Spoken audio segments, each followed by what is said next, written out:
હરની boat કાંડ મામલે વડોદરા મહાનગરપાલિકા એક્શનમાં આવી છે અને 2 એન્જિનિયરોને સસ્પેન્ડ કર્યા।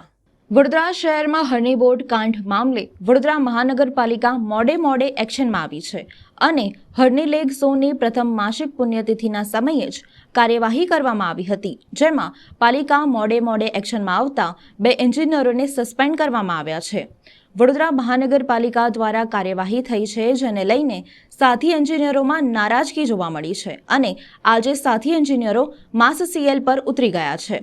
વડોદરાના બાદામણી ખાતે મૌન ધારણા યોજાયા હતા। પાલિકા દ્વારા હરની લેક ઝોનના પ્રોજેક્ટના સુપરવિઝનમાં નિષ્કાળજી બદલ કાર્યવાહી કરવામાં આવી છે, જેમાં ઉત્તર ઝોનમાં જીગર સાયનિયા એડિશનલ આસિસ્ટન્ટ એન્જિનિયરિંગ તરીકે ફરજ બજાવે છે અને મિતેશ માડી એડિશનલ આસિસ્ટન્ટ એન્જિનિયર ફ્યુચરિસ્ટિક સેલમાં ફરજ બજાવતા, જેને ફરજ મોકૂફ કરાયા છે, જેને લઈને સાથી એન્જિનિયરોમાં નારાજગી જોવા મળી હતી અને અંદાજિત 100 જેટલા એન્જિનિયરો આજે પાલિકામાં માસ સીએલ પર ઉતરી ગયા છે અને સસ્પેન્ડનો વિરોધ કરી રહ્યા છે।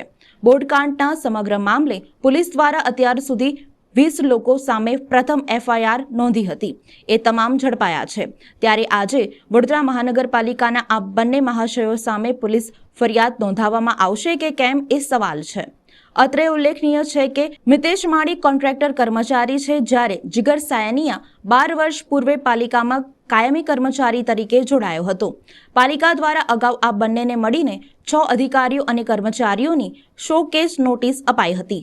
અમારો એક જ મુદ્દો છે કે એડિશનલ આસિસ્ટન્ટ એન્જિનિયર સિવિલને જે રીતે ખોટી રીતે સસ્પેન્ડ કરવામાં આવે છે અને જ્યારે પણ કોઈ પણ ઇસ્યુઝ ઊભા થાય છે ત્યારે નાના કર્મચારીઓનો ભોગ લેવામાં આવે છે, તો એની સામે અમે આ ધરણા કર્યા છે અને આજે અમે માસ સીએલ પર બધા એન્જિનિયરો ઉતર્યા છીએ।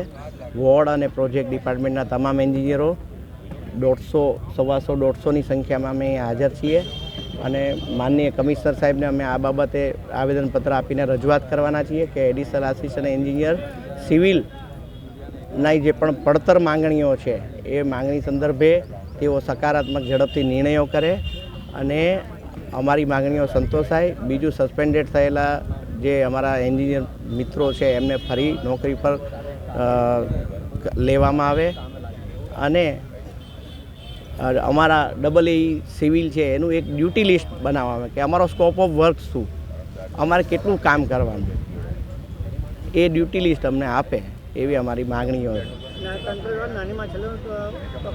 એ અમારે એમનો કોઈ અમારે વિષય નથી, અમને તો અમારા જે તકલીફો પડી રહી છે એ બાબતે અમે અમારી રજૂઆત કરવાના છીએ।